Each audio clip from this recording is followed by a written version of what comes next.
Bismillahirrahmanirrahim. Assalamualaikum warahmatullahi wabarakatuh. Alhamdulillah, salatu wassalamu ala rasulillah wa ala alihi wa ashabihi wa mawala wa la hawla wa la quwata illa billah amma ba'du. Ikhwafillah, rekan-rekan ketua wilayah 1 sampai dengan 8, wabil khusus kepada Amir YPM, Yai Rafi'i, dan juga Al-Mukarram, penasihat kita Ustadz Menachem Ali. Puja dan puji syukur kehadirat Allah Subhanahu wa taala, salawat dan salam kepada junjungan kita Nabi kita Muhammad sallallahu alaihi wasallam. Sebelum kita mulai, mari kita sama-sama buka dan baca basmalah. Bismillahirrahmanirrahim. Izinkan Ana Al-Fakir Yusuf Ismail sebagai koordinator kewilayahan dakwah misi YPM At-Tauhid ingin menyampaikan dan menjelaskan presentasi tentang kewilayahan dakwah misi YPM At-Tauhid ini. Ya, dari mulai cakupan wilayahnya, kemudian visi misinya, program-program jangka pendek, jangka panjangnya, kemudian tugas utama ketua wilayah, dan juga aturan dalam kepengurusan koordinator kewilayahan dakwah misi YPM At-Tauhid ini.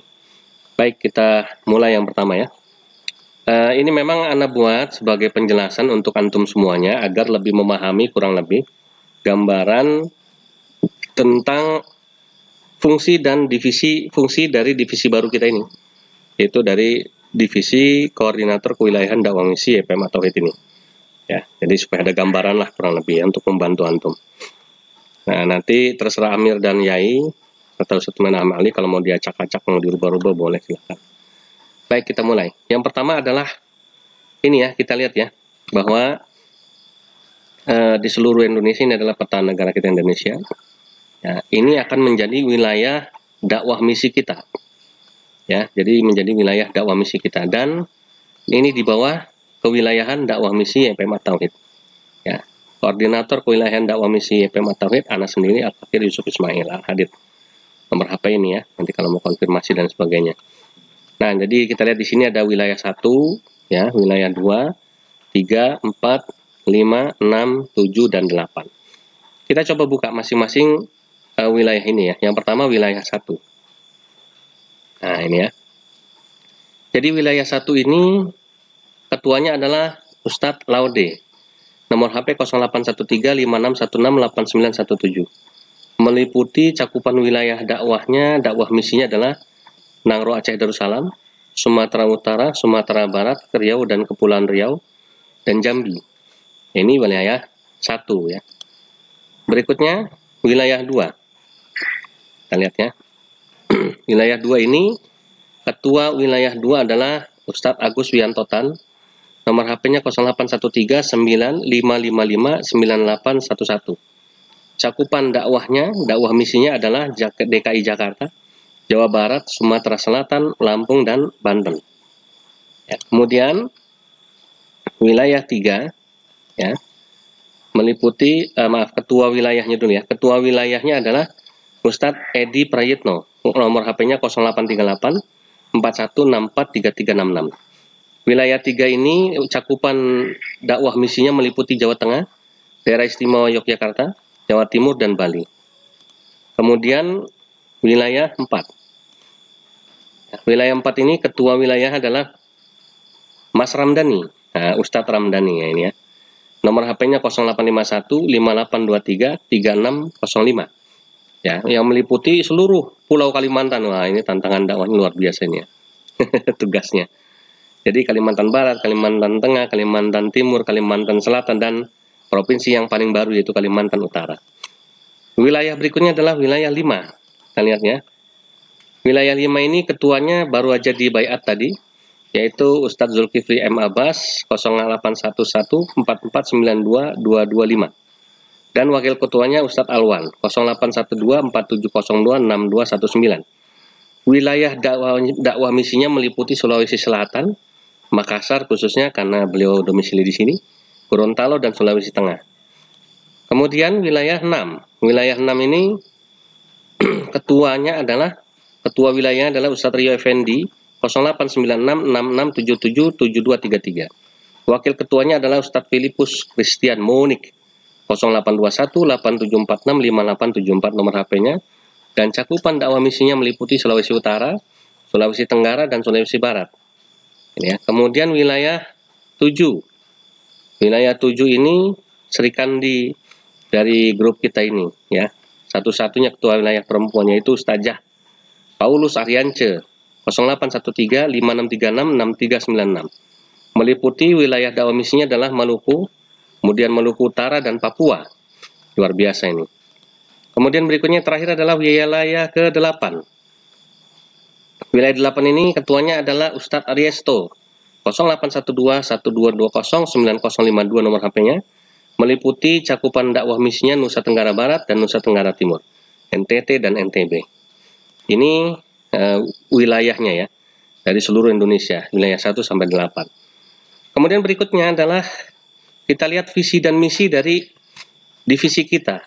Visi dari Koordinator Kewilayahan Dakwah Misi YPM At-Tauhid, selamatkan Indonesia dari pemurtadan. Ini visinya. Ya. Kemudian misinya adalah, misi dari Koordinator Kewilayahan Dakwah Misi YPM At-Tauhid adalah 1. Menjangkau daerah-daerah rawan pemurtadan di seluruh Indonesia. Karena kita punya wilayah 1 sampai 8, jadi seluruh Indonesia ya, cakupannya nasional, nggak main-main. Kemudian yang kedua, melawan pemurtadan dengan sistem dominion mandate. Nah, nanti akan secara khusus saya jelaskan apa itu dominion mandate. Kalau Ustadz Menachem Ali kayaknya tahu ini, istilah ini. Yang ketiga, hadir sebagai representasi dan simbol dakwah YPM At-Tauhid.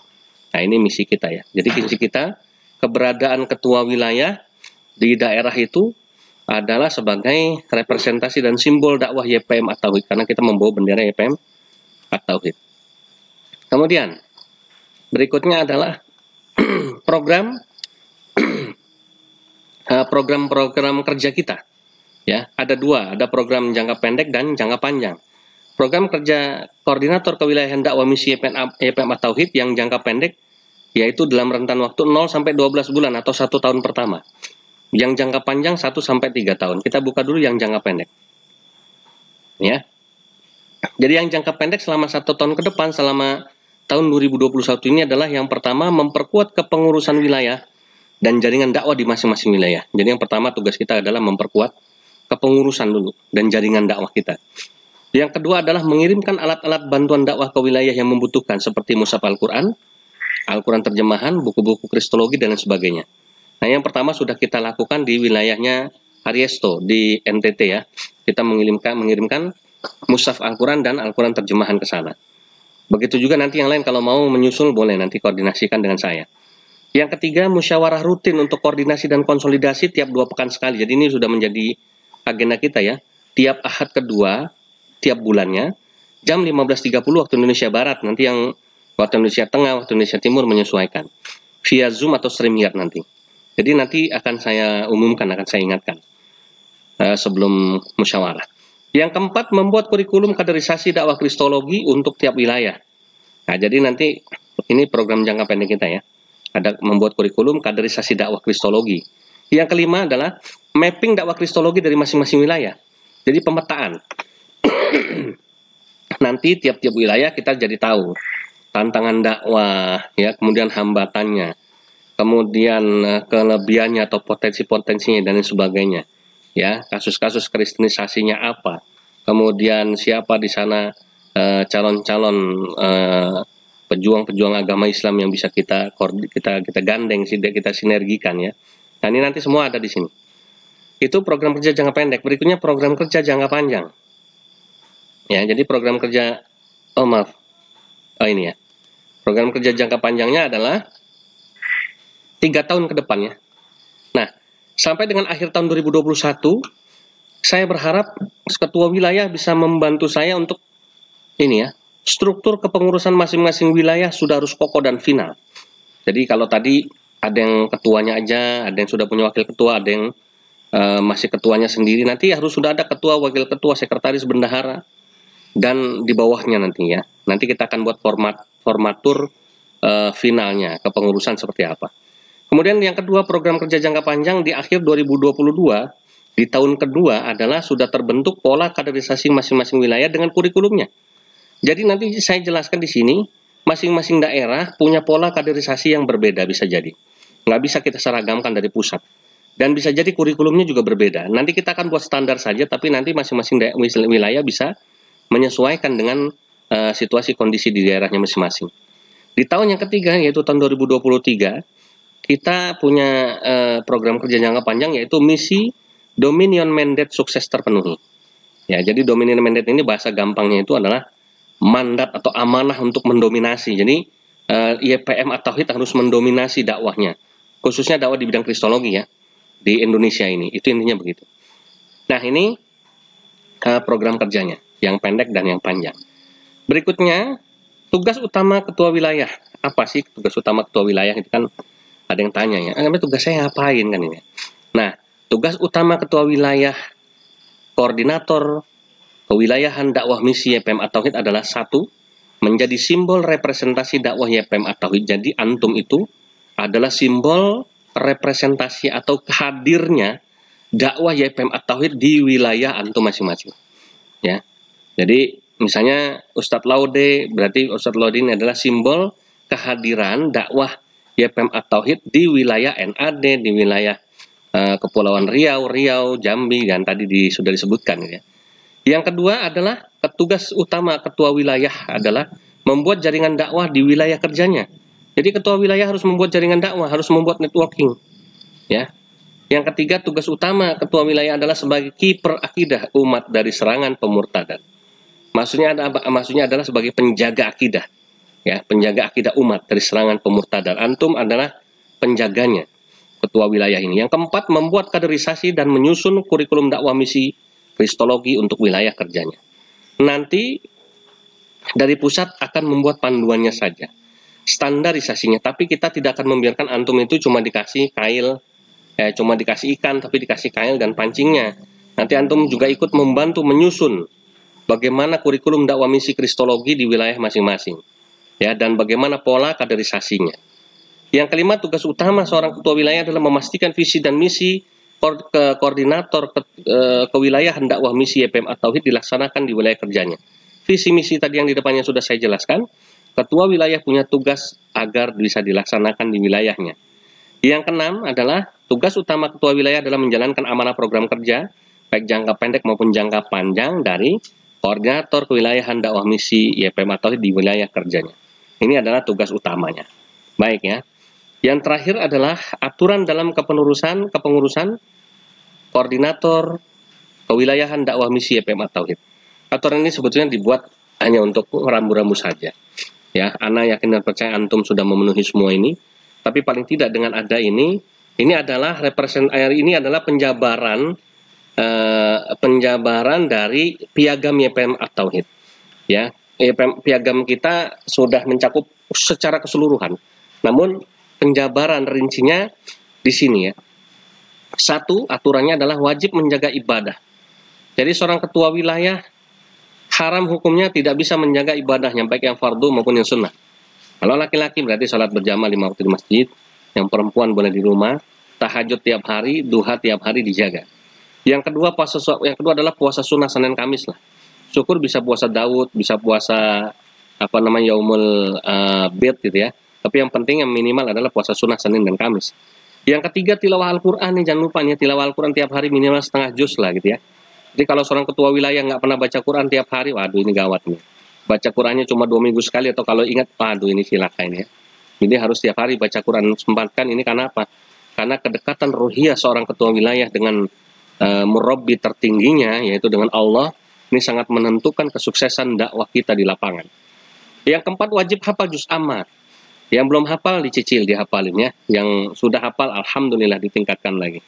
Yang kelima, sedekah tiap hari kepada kaum du'afa. Jangan pelit ya, ikhwah ya.